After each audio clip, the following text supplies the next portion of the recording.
This is my home. This is my kitchen. This is my family. Tilly. Jack. Holly. Megan. And of course, my wife Tana. You may think you're the busiest person in the world, but over this series, I'm going to prove it's still possible to cook stunning food at home. My rules are simple. Home cooking has to be easy. It's got to be fast. It's got to be delicious. So, if you think you can't cook amazing food at home, think again. These are the only recipes you'll ever need. Breakfast, lunch, and dinner. Today, I'm taking my cue from Italy, a country that takes home cooking, family, and fresh, vibrant flavours extremely seriously. The Italians are brilliant at using good food to bring people together. As well as being delicious, today's dishes are also really quick and easy to make, leaving you more time to sit down and enjoy them with your friends and family.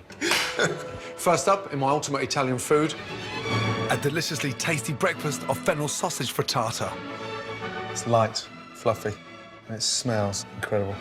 Next, a lunch to whisk you away to Italy in the first forkful. Grilled sardines with gremolata and orzo pasta salad. Fresh, clean, almost if we're sat on the Amalfi Coast. And as boys join forces, as Jack helps me cook an incredible dinner with dishes from the length and breadth of Italy. A starter from the south, quick fig jam crostini with creamy burrata. From the north, a hearty, slow-cooked beef cheek ragu with pappardelle.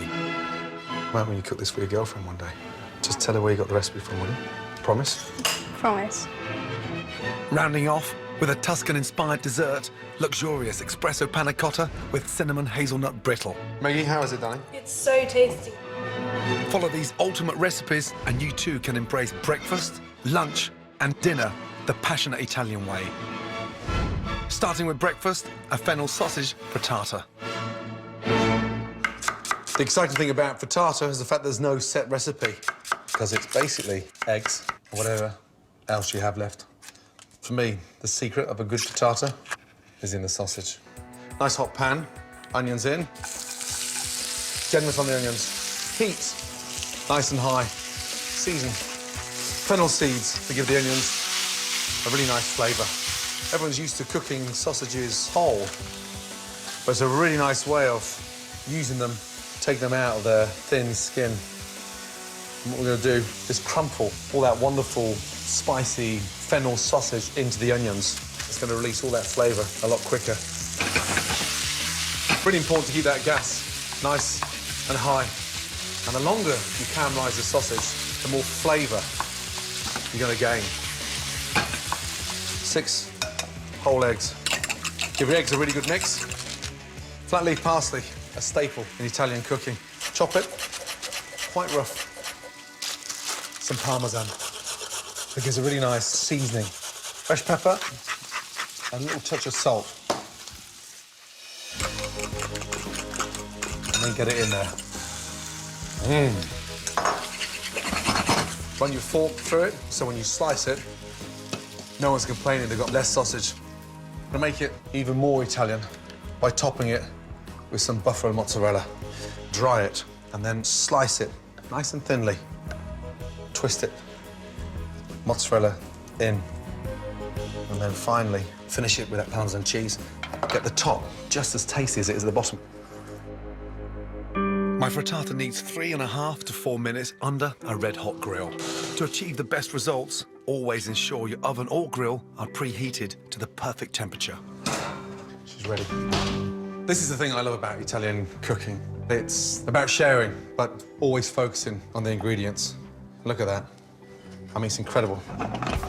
A little shake the pan to make sure it comes out, and then spatula underneath, and just leave it. It's light, fluffy, and it smells incredible. And that, for me, is a dream come true. It's amazing how far you can take 6 eggs and 2 sausages. Wow. Spicy fennel sausage frittata, my ultimate Italian breakfast. It's a cracking start to the day.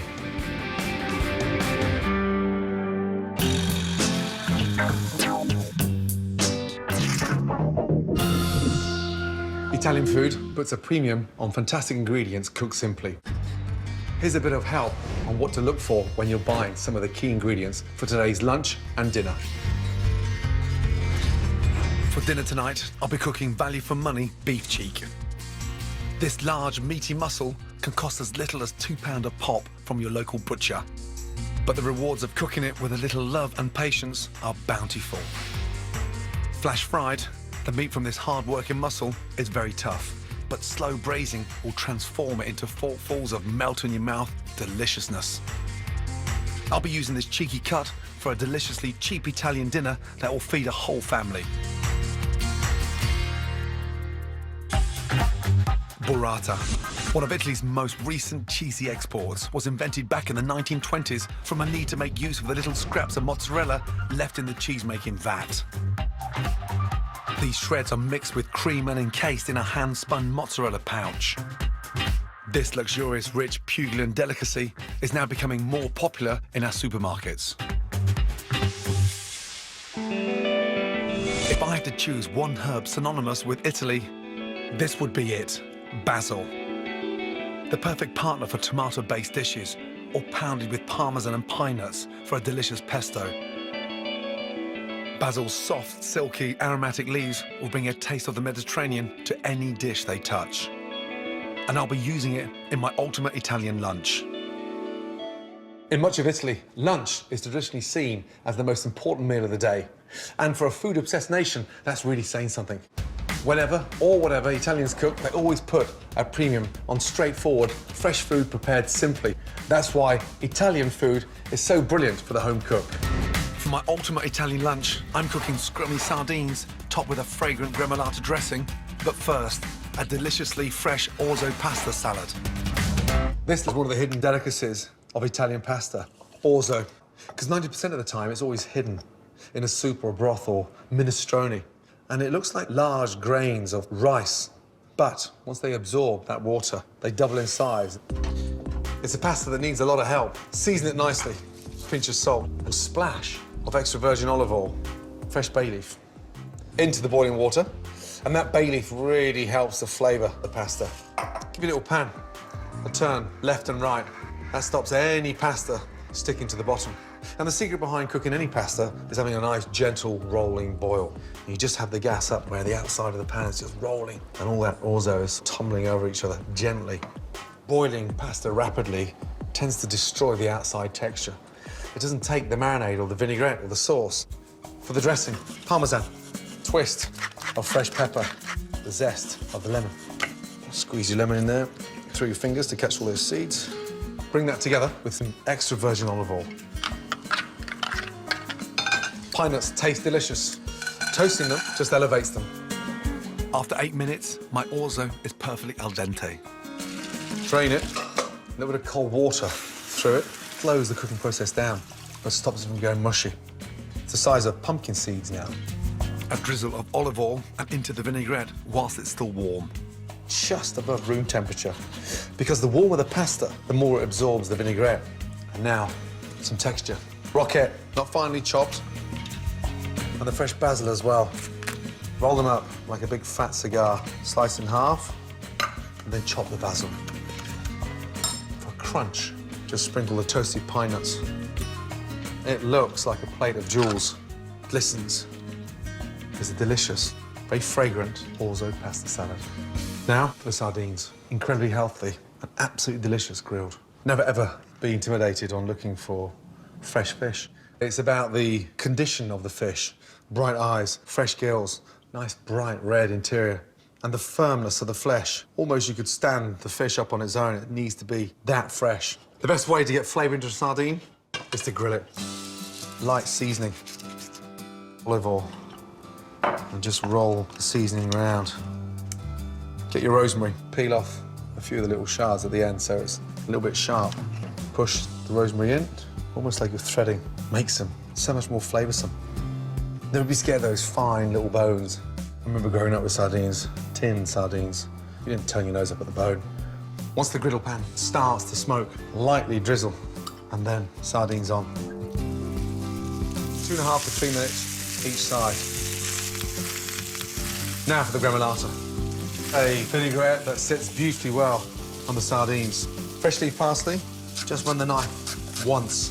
Nothing worse when you over-chop parsley and all that delicious flavours left on the board. The zest and juice of an orange and a lemon. Just going to turn them now. Gremolata is about fragrance, natural flavours. Brilliant for grilled meats as well. A little touch of salt and pepper. And then olive oil, just to bring it together. The garlic, I almost want to be like a secret weapon in there. Grate it. Bring that together. You've got a very fresh, clean gremolata. Almost if we're sat on the Amalfi Coast. Off. And then whilst the sardines are still nice and warm, and just thinly coat the gremolata, I'd like the parsley and the garlic to sit on top, and that citrus from the lemon and the orange to sort of dive underneath. You can see why Italian cuisine rides on the freshest and the simplest execution. They allow their ingredients to become the hero, not the chef. Orzo salad with stunning grilled sardines. Wherever you eat this dish, it will fill your senses with the sun and the sea of the Mediterranean. Delicious. Next, us Ramsay boys club together to cook a 3-course Italian dinner. Pappardelle with a sumptuous slow-cooked beef ragu made with lots of cheek. A fast and fruity fig jam crostini. And a classic Italian dessert to die for. Oh my gosh. Your sisters are going to love you even more now, you know that?